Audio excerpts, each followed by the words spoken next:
This is the Speak For Yourself podcast featuring the best of Colin Cowherd and Jason Whitlock. I'm your host, Jason McIntyre. It's Monday. How about my Golden State Warriors? You like that comeback? Down 25 points and they still won. I won't even mention the Kawhi Leonard injury. We got a Game 7 tonight in the East, fired up for the NBA playoffs.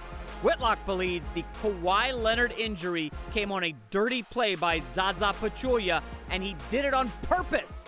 Cowherd takes the other side and says this has to do a lot with Popovich blowing a big lead in the second half on the road.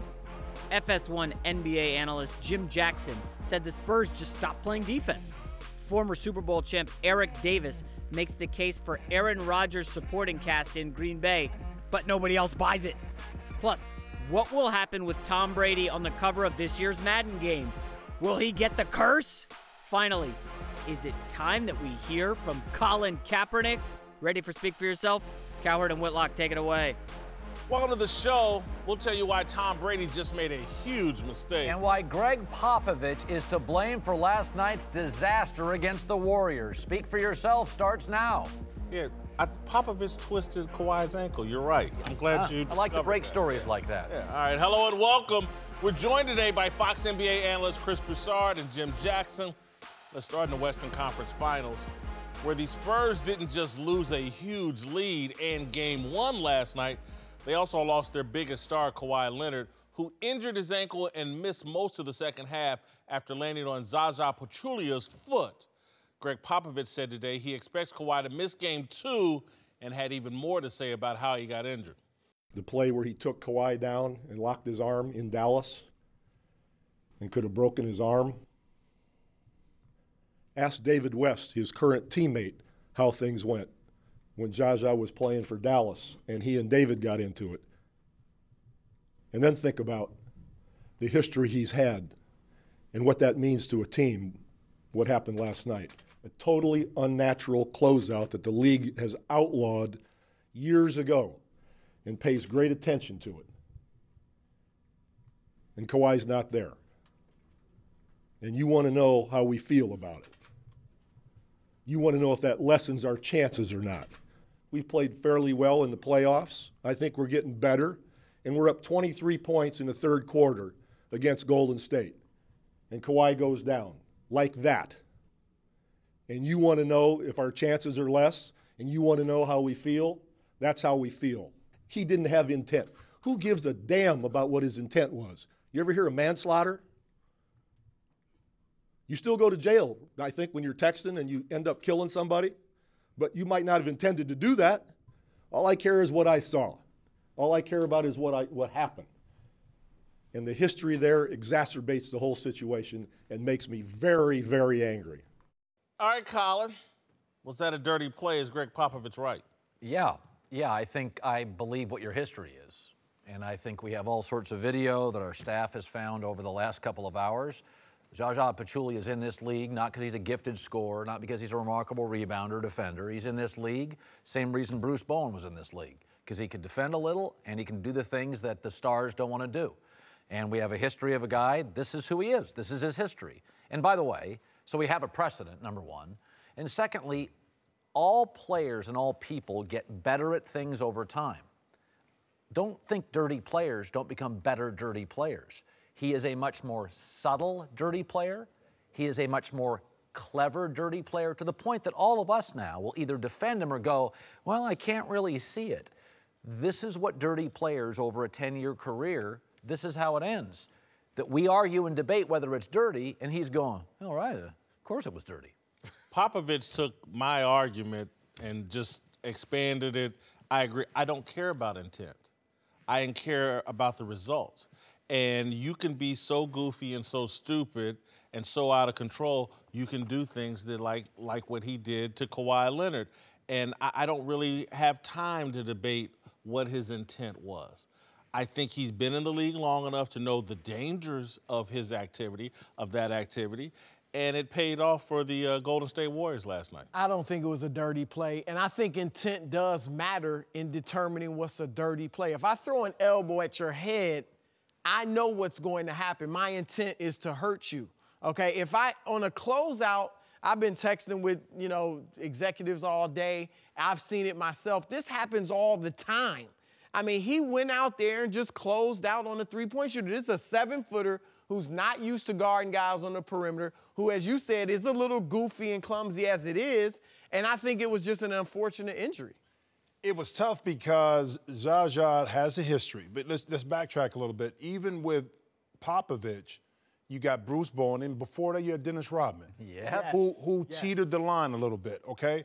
So to me, with Zaza, and I say this all the time, if Zaza came in and somebody was coming down the lane and he blocked him, hard foul, yes, I know you wanted to do that. On a 2-on-1 fast break, Zaza took somebody out. On the screen and roll, yes. But to tell me he slid over, I said, I'm going to plant my left foot under Kawhi's right foot to have him come down on it, it doesn't make sense. I don't think that's what he did. But this is what I'm saying. I don't think it was dirty because I sprained my ankle coming across the lane and I stepped on somebody's foot. Jason Williams put his foot out there. Did he mean to do it? No, but I stepped on it. But how many opportunities? But Jason was a physical, threw a lot of, this is the New Jersey, the Jason Williams in New Jersey, who threw a lot of elbows and played really physical. But that play, that particular moment, he stepped out with his left foot, and I stepped on it. Wasn't intentional. Jalen Rose and Danny Ainge have come out and acknowledged, yeah, we did that. Like Jalen's like, oh, I did it to Kobe. And Danny told Eddie House, our friend, oh, yeah, I did it all the time. So we have players, and these were good players. I mean, Danny and Jalen are good NBA players. And they weren't, Jalen was considered, I thought, more finesse than tough physical guy. Jalen did it. I think this happens in the NBA all the time. And I think like every other skill in basketball, I think Zaza is pretty good at it now. Yeah, listen, I don't think he's sitting there, I'm going to break his ankle. I think what he's doing is I'm going to make him think about me every time he shoots a jump shot and I'm his defender, that I might do this. You have to worry and think about. I think you're giving him too much credit. I think you're giving Zaza too much credit in the ankle. I'm telling you, I play with a lot of guys. A physical guy like that would rather hit you, would rather take you out with the foul with his body than do something like that. That's my opinion, being around tough guys who foul a lot, who have... But is Zaza a tough guy or a dirty guy? Well, okay, dirty guy, tough guy. Lambeer was a tough guy. Yeah, he was, and he was dirty. But they would rather you feel them than do something like that. That's my experience with guys that are post players that do that. I also think with Pop, did he go on a rant like that after Bruce Bowen, who really is the king of the slide under? Because Pop came and waxed so self-righteous. Look at this. Pop's a hypocrite. I mean, I don't want to hear Pop talking about, I understand you're angry, you're upset that your guy got hurt, but you had the king of the slide under and also the karate kick on your team, and you loved it. The culture has changed. Again, back then, this wasn't a major issue. That wasn't a major issue. No, no. But again, we have been educated, and now they call fouls for it. Look, that was a foul. It's like they called a foul, and that's what it was. They did. They called foul. But again, it's like Van Gundy saying now we've been educated to the point this should be considered a flagrant foul. There's more attention on it. People know how much more. I just don't think what Bruce Bowen and what guys did back in the day, I don't think that applies to the standards. But Bill Belichick pushes the envelope. If Belichick's upset with a coach pushing the envelope, you're like, settle down, Bill. Popovich has loved Bowen, loved Rodman. And by the way, to this day, his players are gritty and they're tough and they're physical. Ginobili and they get in your is the king the king of flops. That's who Popovich is. Well, when Kawhi went out, the Warriors went off, obviously, with Steph Curry sparking a ridiculous 18-0 run and eventually erasing the Spurs' lead, which was as high as 25. Now, before last night, San Antonio was 316-0 when they had lead that big under Popovich, who had absolutely no answer for the Warriors' onslaught. Whitlock, do you believe Pop is any part of the Spurs blowing that lead? No. I think Pop is responsible for the 25-point advantage they had, the 23-point lead they had when the guy went out. Let me go to, I'm going too far saying no, in no way responsible. I may give him 2% of the blame because I thought David Lee should have been on the court more in the second half. The guy had 7 rebounds in 16 minutes. I think he was a plus 13, plus minus. I can blame him for that. Everything else, you lose your best player on the road to one of the best teams in the history of the NBA, I'm not surprised they blew the lead. I think Popovich, and before the game he's talking about Trump. Popovich is feeling it right now. Everybody's telling Popovich he's great. This is why he can treat people poorly. This is why he can treat the media poorly. He's on top of the world. He's untouchable. He's bulletproof. He's ripping Trump. He's talking politics. You do that when you think you're invincible. And I think we've come to a point with Popovich, and we've done this with Belichick, as if he can do no wrong. You go a couple years ago to the AFC Championship in Denver, Belichick should have kicked field goals. They lost that game because he didn't. That was not great coaching, period. You know, Popovich makes mistakes too. If Kawhi Leonard, he got hurt before this play, Kawhi's had injuries here now for about a week and a half, and Pop's playing around, on, off. Some of this is Pop. Some of what? You make some great points about Pop. He does make mistakes. I think he's obviously a terrific coach. Yes. We can go back to the Ray Allen shot. Why wasn't Tim Duncan on the court? So he makes mistakes. Everybody. But for this game yesterday, I can't blame him. Like you said, maybe 2-3%. What team losing their best player, already without their starting point guard, is going to be able to hold off the Golden State Warriors? I mean, we knew a run was coming. Now, whether it would have put him on over the top, that was the question. But we knew a three-point onslaught was coming. I don't think Pop could have done anything to stop it. And we always talk about San Antonio, they didn't score because Kawhi Leonard went out the game. Well, in the first quarter, you scored 30 points. Second quarter, 32 points. Even in that third quarter, without the full display of Kawhi, you scored 28 points. Yeah. But what you didn't do was play defense. That's the issue. You give up 7 offensive rebounds. You turn the ball over 6 times. A lot of those turnovers were live ball turnovers that led to fast breaks or 3-on-2 opportunities for Golden State. So where they really lost it, too, in the second half, you knew Golden State was going to knock down shots. You knew they were going to stop turning the ball over. But what happened defensively, they gave up the easy opportunity. When you play against Golden State, 2 things you got to take away, to me. Transition and easy baskets, and you got to keep them off the free throw line. That second half, Golden State was able to feel comfortable. They were able to spot up and hit shots, get out in transition. To me, that's kind of where they failed. If you're struggling offensively with your best player out, you better lock down and play some defense. Not He's their best defender, too. But here's the thing. But as a team, their team is built around structured team defense. Team defense. Analytically, they're better off when Kawhi is not on the floor. On the bench. That's what I'm saying. This is not LeBron. This is not – LeBron didn't play in 8 games for the Cavs. They were 0-8 and got blown out 6 times. The Spurs were 8-1 without Kawhi. Like, he doesn't pass. He doesn't elevate your offense. If he didn't score, this system would score a majority of the points he doesn't score. He's a very good player. Let's not make him LeBron that he's off the court, the team implodes. Yeah, and this comeback could have happened with Kawhi on the court. Anyway, remember earlier in the season or a couple months ago, they were down 22 in the first quarter. Kawhi was on the court. You're in No way in hell you believe they lose this game if Kawhi finishes. You don't believe that. I believe Golden State Rockets. They did it in the regular season. They were down 22 in the first quarter. That's right. They did. Kawhi played, and they rallied and won by 12. Halfway through the third quarter, they were up 23. This is what Golden State does. Golden State struggled against Utah and Portland in game 1. They don't play well. In fact, I would argue the biggest rivalry for Golden State is apathy. Yeah. They got 4 Hall of Famers, and they know it. That kid off the bench shoots better threes than anybody on San Antonio, not named Danny Green.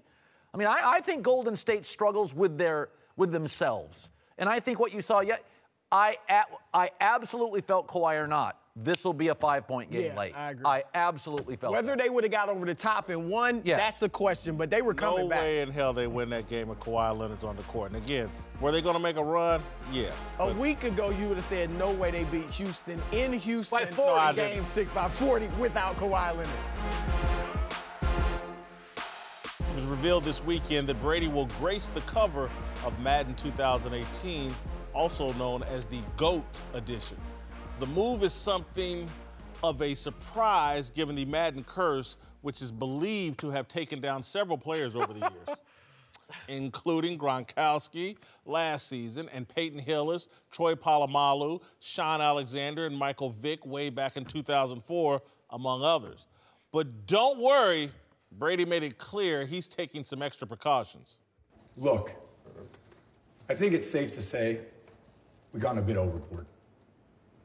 There's no curse, and there's no need for this bubble. This thing's ridiculous. Get me out of this freaking bubble, man. Tom, I'm sorry, You're right, but I have a plan B. A much bigger, better bubble that will allow a full range of motion. You can train in there. You can have visiting hours from your wife and kids. Terrible. The safety zone! The safety zone! Safety zone! Safety zone! Safety zone! Colin, should Brady be scared of the Madden curse? So a guy with a supermodel wife is cursed? Now he is. Now, curses in a weird way are, like, I've never bought into curses. I think it's kind of arrogant, like the world's against me, the galaxy is somehow, you know, figuring out a way to work against me. I think a lot of the times, a lot of guys in this league get hurt. And they just happen to be, by the way, On the cover of Peyton Hillis. Madden. well, I mean, they don't put left backup guards on the cover. They put stars who touch the ball 300 times a year, 100 times a year. So those guys get hurt. 25-year-olds should feel invincible. 40-year-olds should be smart enough to know, man, I just hope I get out of bed Are you tomorrow. superstitious? Yes, I'm superstitious. Hell yeah. And that's why you worry. Yes, yes. If I'm Tom Brady at 40 years old, they don't have enough money to put me on the cover of the Madden deal. So what are you afraid of? Or do you believe it's Everything. Friday the 13th? I mean, are you like afraid of ladders? like what do you I'm think? a gambler. Of course I'm superstitious.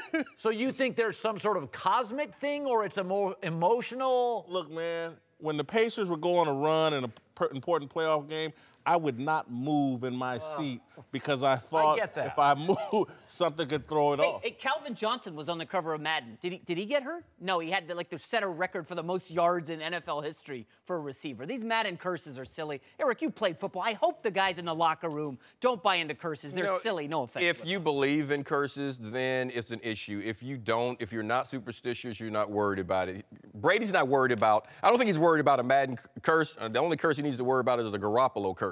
That's the only thing that's really going to get him out from under center right now, the way things look. So I don't think he's really concerned about it. And a lot of it goes back. Think about it. This is someone who had to fight for his job from the start, and he still sort of wears that on his shoulder. So I don't think he's worried about this game taking his job from him. And the other thing about the Madden cover is it's generally guys who have been in this league a few years, so they got wear on the tires. Yeah, Brady. Yeah, no, what I'm saying is, Running back. but you're talking about the curse. Troy Polamalu was an older player. He'd had Brady. Odell Beckham got on the cover and had his best year following that. Okay? Young guy. So, but Tom Brady is 40. Why tempt fate at all? If you know the history of this deal, you've made as much money as he has, you got a wife as rich as him, what do you need maybe to be on the cover maybe of Tom Madden Brady is for? saying, if I have a bad year, you can't blame it on me falling off a cliff. You can blame it on Madden. That's why he's doing it. It's why a lot of actors at the end do a Disney movie, because they want their kids and their grandkids to see it. This is Brady saying, it's about over. I'm going to do something I would have never done and tempt fate. But a lot of actors at the end of their career, Disney has a history of not paying the... Playing with house money now.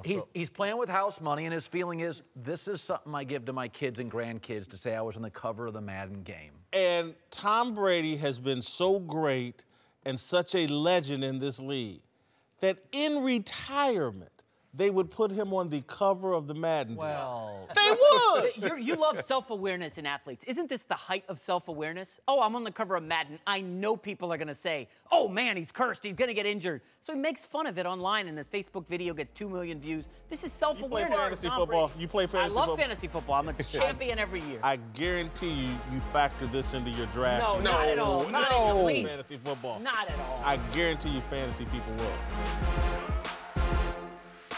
After last season's NFC Championship blowout loss, Aaron Rodgers said over the weekend the Packers needed to go all in on free agency, but Green Bay had a relatively quiet offseason, with their biggest signing being tight end Martellus Bennett. Good player, a little bit of a flake. Rodgers was asked about the Packers' moves this weekend and said simply, I think we've rebuilt a little bit.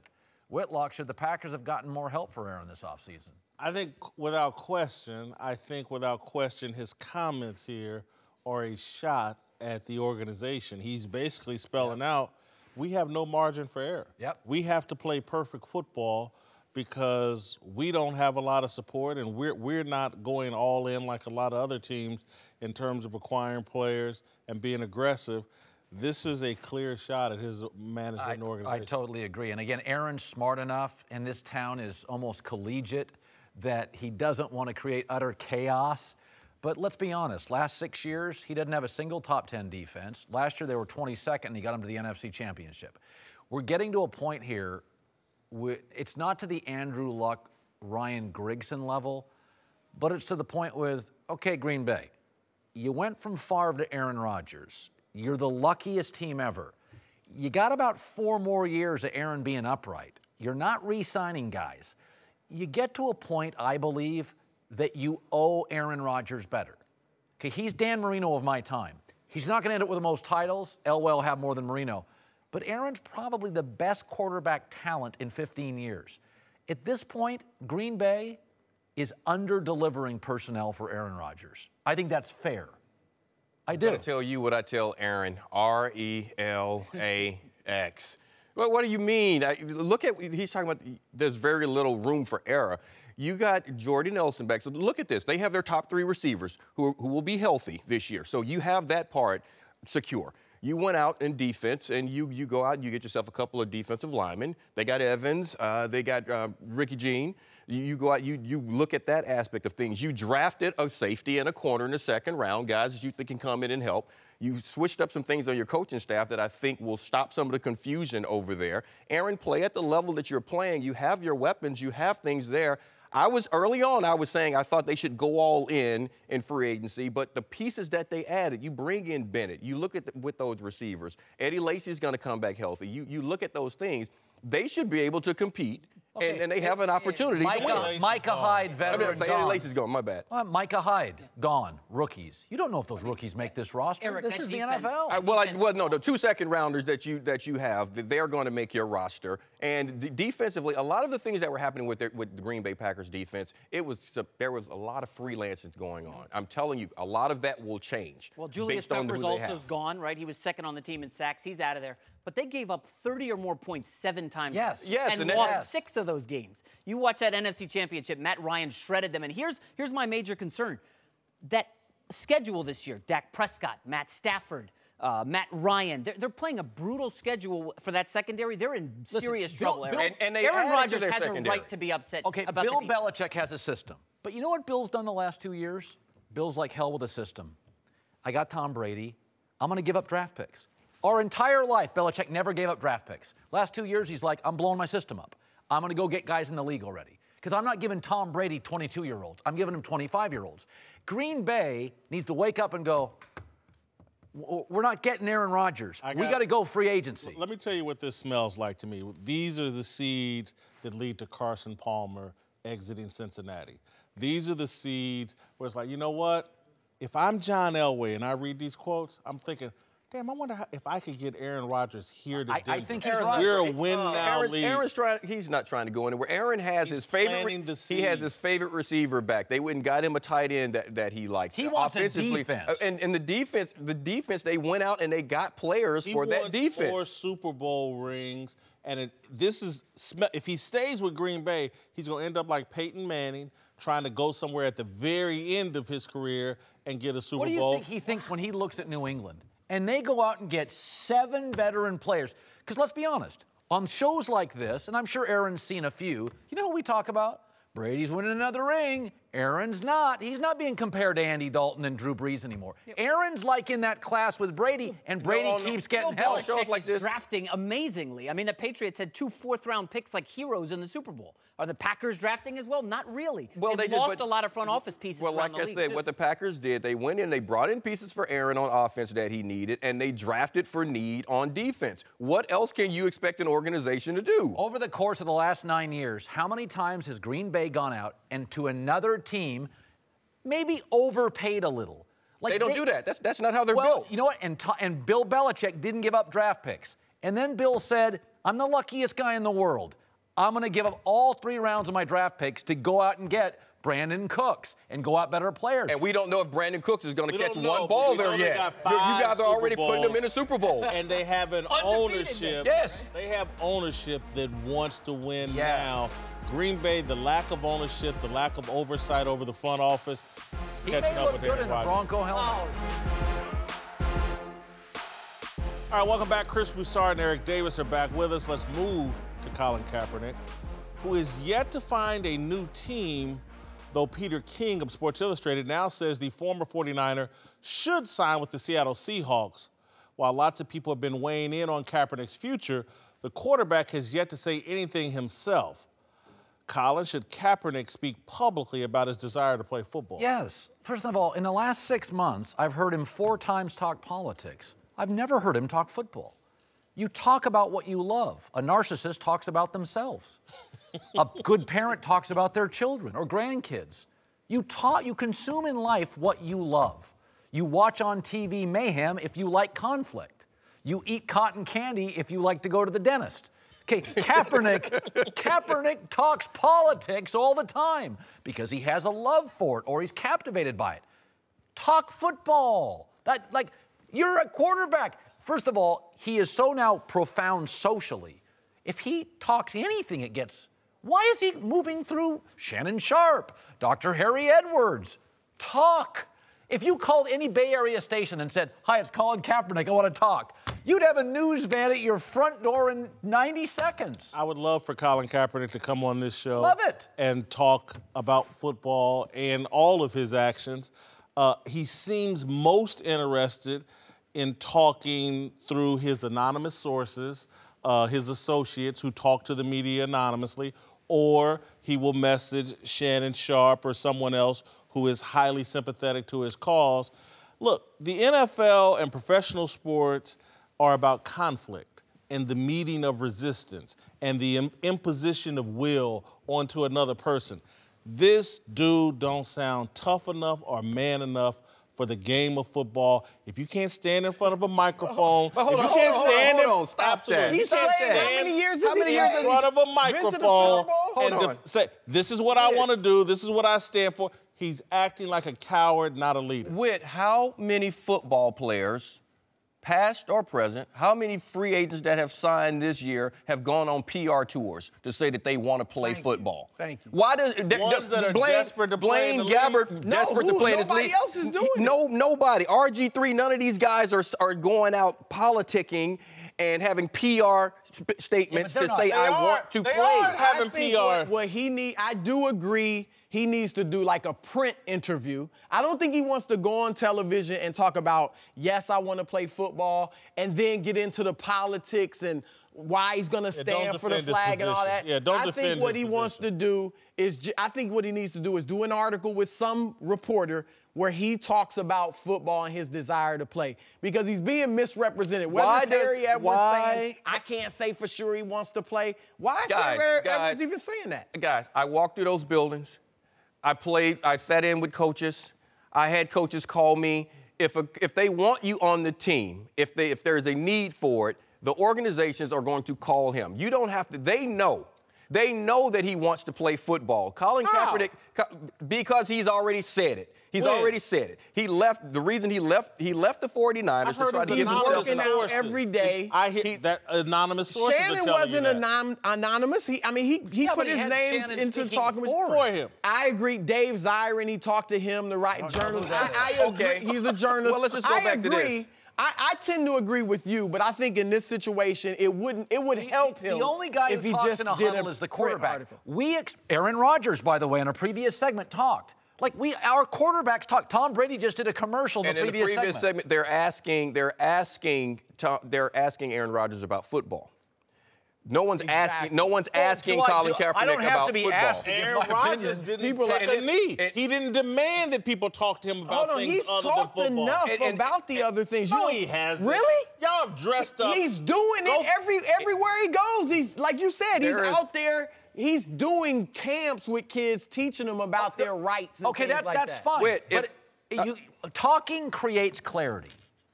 Whether you're right or wrong, if I talk right now, this 12 seconds is I'm creating clarity. We're all asking, what does Kaepernick want to get paid? Go on your Twitter and say it. I'm telling you right, if Colin Kaepernick was to put on his Twitter, his Instagram, anything about, I love football, that's all that matters to me, I want to get out there on the field, yes, I have other issues, but I want to play football right now. How many people are going to believe it? That doesn't work for football players. That doesn't work for athletes. You can't go out and have a PR press statement. Do it by anonymous sources. Eric when is he's right. being People asked know questions. he wants to play football. No, Yes. they don't. Yes, Not in they a real do. way. They know he wants an NFL paycheck. They don't know if he wants to play football. I'll be honest with you. When I watched him at the end of the year, my takeaway was, forget how good he is or not. He's average. There's a lot of average guys. I'm not totally sure he's committed to be a quarterback. Is that unfair? Why not? I mean, his diet, his Look size. at Tom Brady's diet. Who cares about Tom what Brady guys wasn't eat? 20 pounds under his playing weight. It's not the diet. Tom Brady also didn't have a bad shoulder, didn't have off-season surgery where he couldn't lift weights, and that affected your muscle mass because he couldn't lift weights. I can't lift weights, and I ain't lost a pound, Eric. Yes, you have. Yes, you have. I see the way your jacket's fitting right now. It's the loose. last time we saw Colin Kaepernick on the football field, he wasn't great, but he was pretty good. That's all I'm saying. What told you he doesn't want to play? Because he has other passions? By the way, if you want a message out and there is a lack of clarity, and with Kaepernick now, this segment's about a lack of clarity, just talk. You're a quarterback. To say, I'm going to hold a press conference. I agree with that. By the way, come out. Don't even take questions.